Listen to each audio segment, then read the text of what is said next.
talent and skill, it's everything. I didn't know it all. I had to go and find out much more.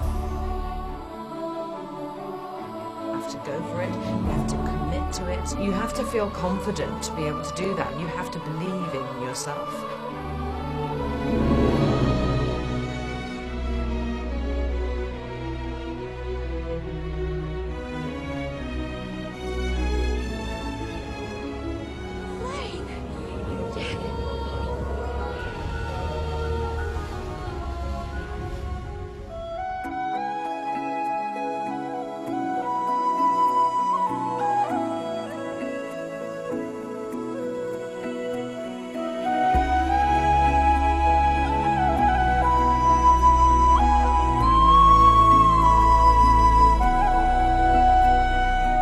Thank you very much for taking the time. Oh, it's a pleasure. You may now know the Titanic is a big movie China allowed important to China.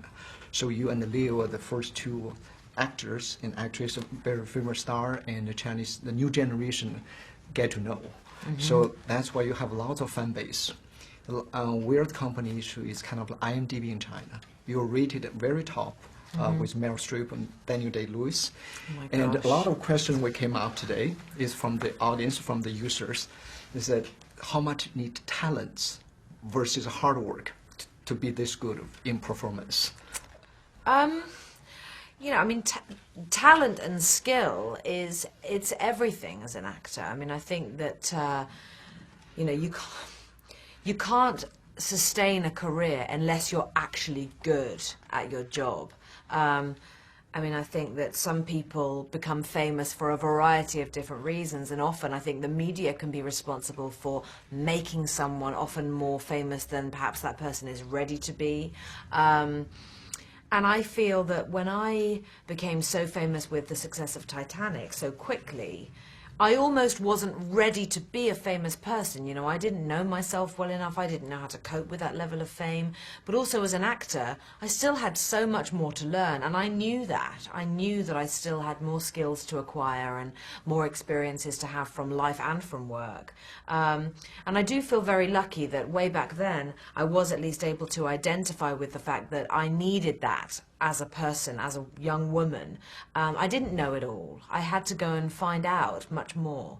And I have continued to be able to do that over the years, and I'm very, very lucky that I've had a lot of experiences since Titanic that have continued to sort of inform me as a person and change me and hopefully make me improve, you know, as an actor gradually over the years.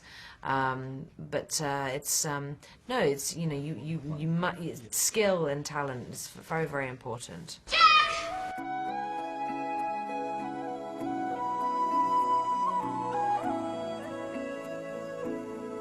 And now, 15 years later, when you look at the Titanic again, either in 20 minutes or in I just saw the whole picture. What came up to your mind? Honestly, the first thing I thought was, my God, did we really look like that? I mean, I think we both look very, very different now. And also my American accent. I don't think it was very good. You know, I watched the film and I know I worked really hard on it every day, but I watch it and I just think, I don't think my accent was very good. But people don't care, you know. People don't care. People don't care. Maybe people don't even notice, you know. Don't do it. Stay back. Don't come any closer. Come on. Just give me your hand. I'll pull you back over. No, stay where you are. I mean it. I'll let go. And also, we check the thousands of the comments from the users. One of the things they admire you the most is how you handle the sudden fame which brought by the Titanic. After that, you know, the fame can be double-edged sword, but in your case, did not. But you continue to do the work you like, and a lot of question is, in such a young age, how do you keep yourself grounded and continue to produce a great work? Where that come from? I don't know. I think it's, you know, I guess it does just come from me. I mean, I didn't have a privileged upbringing. You know, my parents are very real, very normal, grounded people. And so, you know, I'm similar to them. You know, I am the child that they raised me to be, and you know, I have very strong morals, and there was no reason why those things should have changed. You know, I didn't desire to be that famous, so I was able to acknowledge the fame and be grateful for it, but also to notice very quickly that it was so important that I continued to have my life and keep things as normal as possible. And it's a constant challenge to do that, you know. But I just do, you know, I just carry on with life like normal, and when you keep carrying on like normal, then people just start to respect the fact that that's how I live my life, and I'm, you know, very lucky. I just saw the screening, and in China they did a private one. Is when I look at it as an audience, I appreciate it more this time because you know this is a big love story, but for that two young actor and actress carry this whole love story under so much pressure. We're not talking about a $200 million investment. How do you prepare the role, and how do you to cope with the pressure? Still came out that great performance under that stress environment for 7 months. I mean, Titanic, in a way, in terms of preparation for the film, for the character, you know, it was no different preparing for that film than it would be for really any other.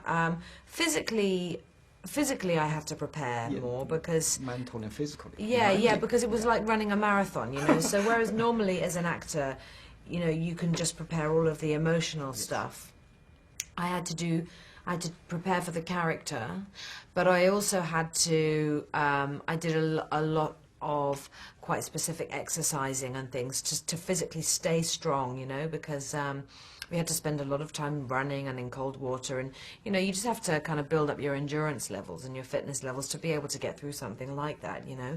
And it was tough. I mean, it was 7.5 months, and you know, tough conditions and long working hours, and you know, you just kind of get through it. And I was exhausted. I mean, I remember finishing the shoot and going home to England and falling asleep at 5 o'clock in the afternoon, and I didn't wake up until 3 p.m. the next afternoon. I remember sleeping for 22 hours. But literally, it was completely bizarre.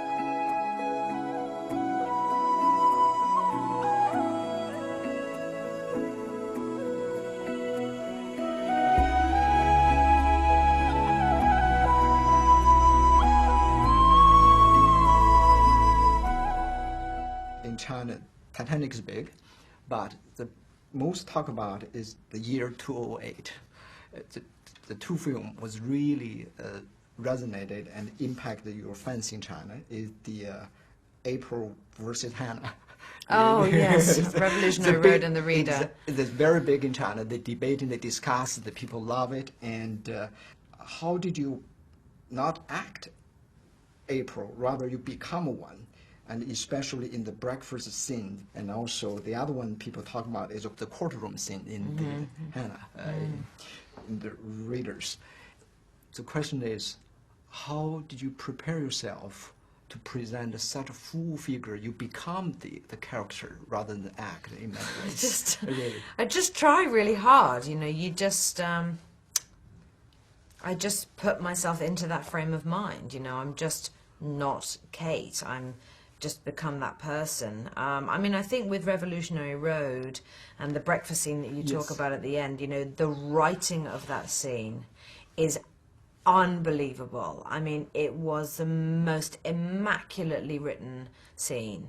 And because I had Leo, you know, we have that connection that served us so well, as actors, you know, because the trust that we have and that we've always had, we were really able to use in that scene, particularly in that scene, but also the way that scene is lit. You know, it's lit completely differently almost to the rest of the film, so it has this kind of ethereal quality that really lent itself to the content of the scene between those two actors, between Frank and April. And also I have to hand it to Sam, you know, it was a brilliantly directed scene as well. And he was very supportive of both of us. And then with the courtroom scenes in The Reader, you know, everything felt so real. I mean, everything felt so real. and Stephen Daldry was just brilliant. I mean, he just held my hand right the way through it. And again, the dialogue was just incredible. And We all wrote it together. She wrote it. She wrote the report. She wasn't. She was. Is that true? No. Yes, you did. Does it matter who did? She wrote it. It was her. I need to see a sample of your handwriting.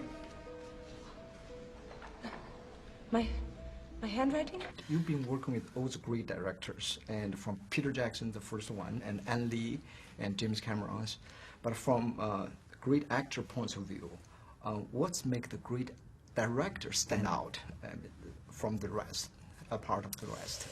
Really curious. I don't even know if I would feel, comfortable to sort of say, well, a great director has to be, I don't know. I mean, you could ask Meryl Streep that question, and she'd probably be able to give you a much better answer than I would.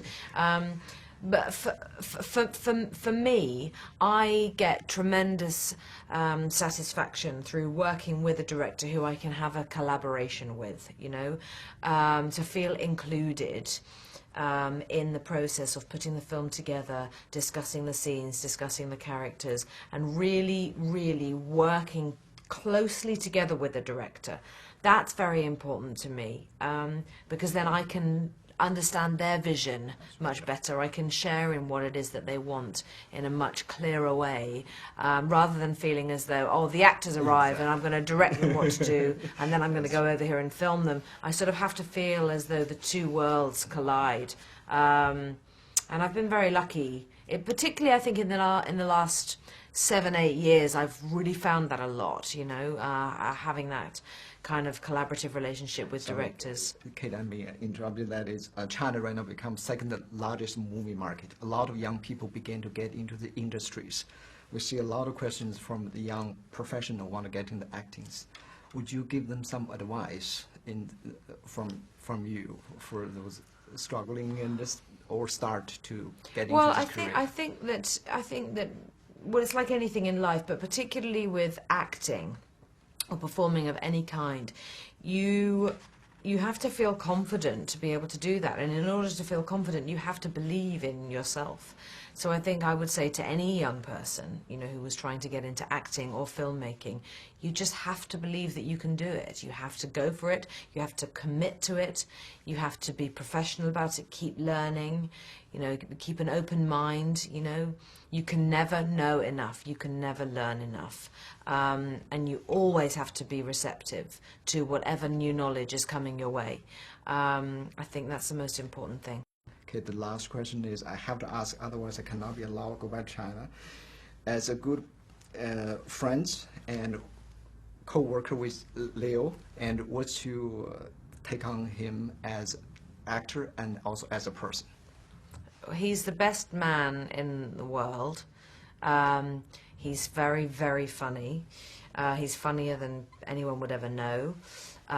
He's very special person. And as an actor, I just think he seems to get better and stronger all the time. And I'm just constantly so impressed by him and so proud of him. And he's a really important person in my life, so I can only ever say wonderful things about him. Thank you so much, I really appreciate it. Thank you. Thank you. Thank you.